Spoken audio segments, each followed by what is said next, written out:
Viewers আসসালামু আলাইকুম। আজ আমি ড্রয়িং করে দেখাবো কিভাবে অল ওভার ওড়নার কাজ করা যায়, সঙ্গে আমি কিভাবে সেলাই করতে হয় সেটাও দেখাবো। এর জন্য আমি ওড়নাটা সরাসরি ওড়না না নিয়ে খাতাতেই দেখাচ্ছি, তবে আমি বলে দিব আপনাদের ওড়নার কীরকম মাপ হবে। সর্বপ্রথম আপনাদের ওড়নাটা ওরকম চারকোনায় থাকবে, তো আপনারা গজের ওড়নাটা নেবেন না। বিশেষ করে গজের ওড়না সেলাই করলে কিন্তু অনেকটা ছোট হয়ে আসে যদি আপনি সুতির ওড়না নেন। আর জর্জেট ওড়না নিলে কোনো সমস্যা নেই, জর্জেট ওড়না অনেক চওড়া থাকে। আর রেডিমেড যে বাজার ওড়নাগুলো পাওয়া যায় সেগুলোই নেবেন, ভালো হবে। আর সাইড থেকে আপনারা, আমি যেভাবে স্কেল ধরেছি ঠিক এইভাবে আপনারা ড্রয়িং করে নেবেন। সাইড থেকে এভাবে 5 ইঞ্চি করে কাপড় রেখে একটা বর্ডার লাইন করবেন।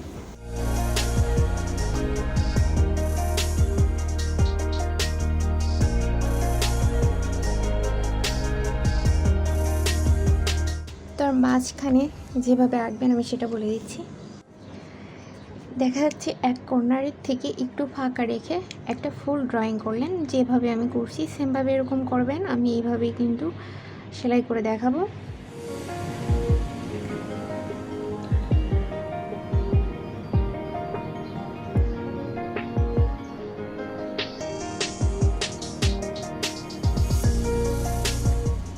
এখানে আমি 6 ভাগ করে নিয়েছি, আপনারা এভাবে 6 ভাগ করে নেবেন, তাহলে খুব সহজেই প্রত্যেকটা ফুলের পাপড়ি সেম মাপ হবে।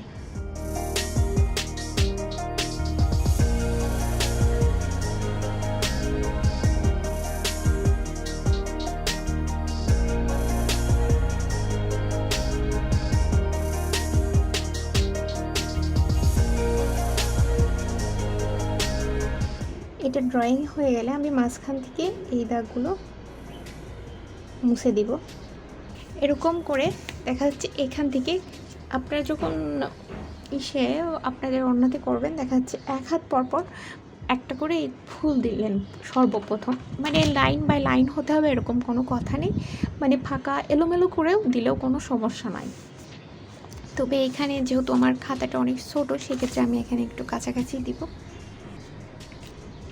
এটা যখন হয়ে যাবে তখন আমি তার মাঝে যে ফাঁকাটা থাকবে তখন তার ভিতরে আপনারা এই ধরনের ডিজাইন করবেন, আমি বলে দিই।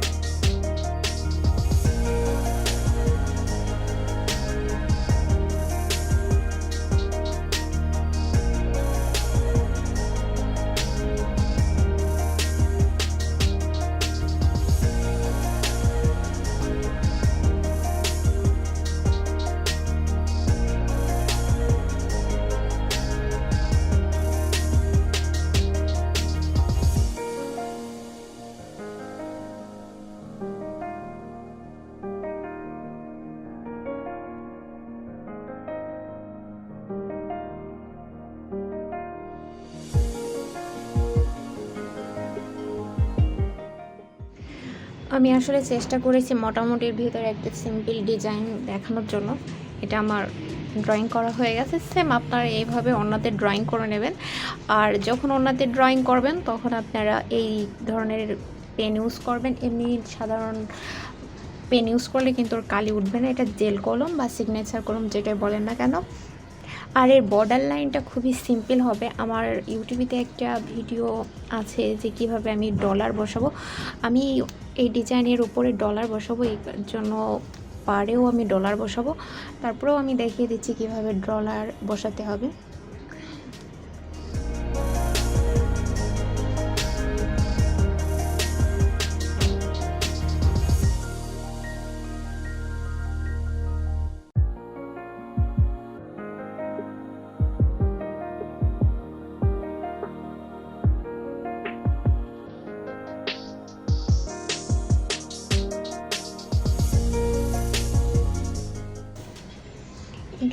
এখানে মানে প্রত্যেকটা খোপে খোপে একটা করে ডলার বসবে।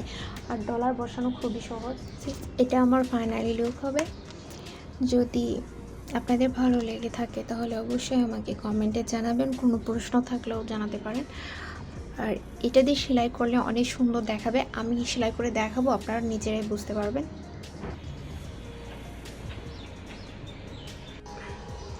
আমি এই ভিডিওর প্রথমেই তো দেখিয়ে দিয়েছি যে কীভাবে ড্রয়িং করতে হবে। সেই ক্ষেত্রে আমি ড্রয়িংয়ের পরে এখানে আমি কিছুটা সেলাই করে নিয়েছি, কারণ আমার ভিডিওটা অনেক বড় হয়ে যাচ্ছিলো এই কারণে। তারপর আমি বলে দিই, এখানে আমি ভয়েল সুতা নিয়েছি 3 কালারের, গোলাপি, এটা হচ্ছে হালকা গোলাপি, আর সবুজ কাপড়টা নিয়েছি, ভয়েল কাপড় পাতলাটা। আমি সর্বপ্রথম মাঝখানটা সেলাই করছি। এটা আমি গোলাপি সুতা 3 তার সুতা নিয়েছি। এই সেলাইটা কিন্তু করা খুবই সহজ, সঙ্গে আবার খুবই ভালো দেখা যায়। আপনারা ভিডিও দেখলে বুঝতে পারবেন।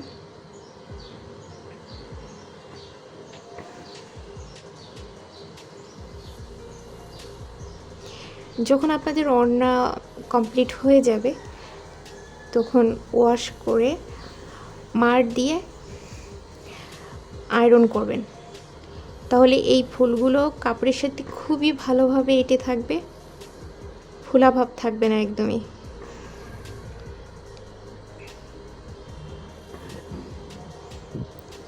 তবে চেষ্টা করবেন দোকানে দেওয়ার জন্য, কারণ ওরা সুন্দরভাবে বাসার থেকেও বেশি সুন্দর করে ওরা আয়রন করতে পারে।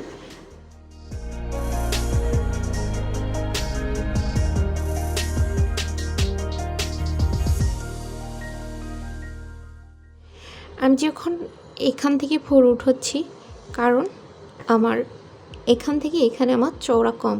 যদি আমি সব সময় এখান থেকেই ফোর উঠাই তাহলে কিন্তু এটা কভার হয়ে যাবে, উপরের দিকে কভার হবে না, ফাঁকা থেকে যাবে।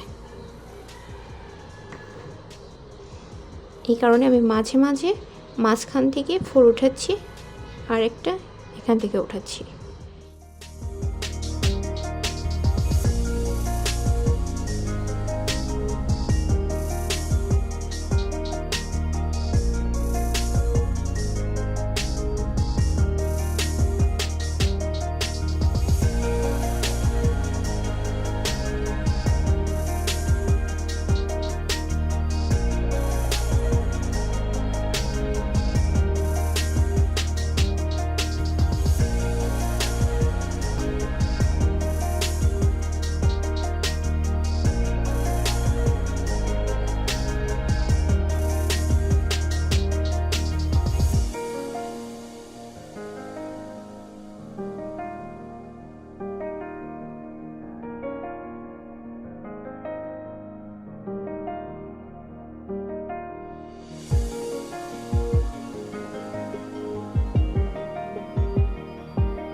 এখানে ডলার বসাবো, এর কারণে সব থেকে ছোটো সাইজের ডলার নিয়েছি। আপনারা যখন ডলার বসাবেন, ডলারের জন্য ছিদ্র থাকে, সেই ধরনের ডলার বাজার থেকে নিয়ে আসবেন, তাহলে এটা লাগালে উঠবে না। আমি দেখিয়ে দিচ্ছি যে কীভাবে লাগাতে হবে। অনেক সময় দেখা যায় যে এই ডলারগুলোর উপরে চাপ লাগে, চাপ লেগে উঠে যায়, কিন্তু যদি এটা সেলাই করে দেওয়া যায় তাহলে কিন্তু আর কোনোভাবেই উঠবে না। এই জন্য আপনারা ছিদ্রতা কিনবেন।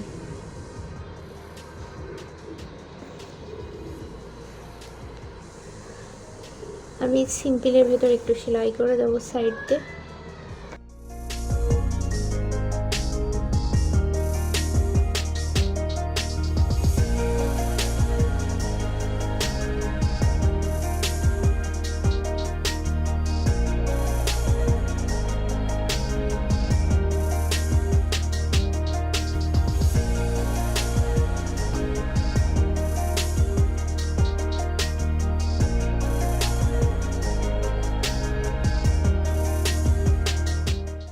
আমার সেলাইটা কমপ্লিট হয়ে গেছে। আপনার যদি কোনো প্রশ্ন থাকে বা কোনো সেলাই সম্পর্কে জানার প্রয়োজন থাকে তাহলে আমাকে সেই সেলাইয়ের স্ক্রিনশট দিয়ে আমার কমেন্ট বক্সে দিয়ে দেবেন। আমি চেষ্টা করব আপনাদের প্রশ্নের অ্যান্সার করতে।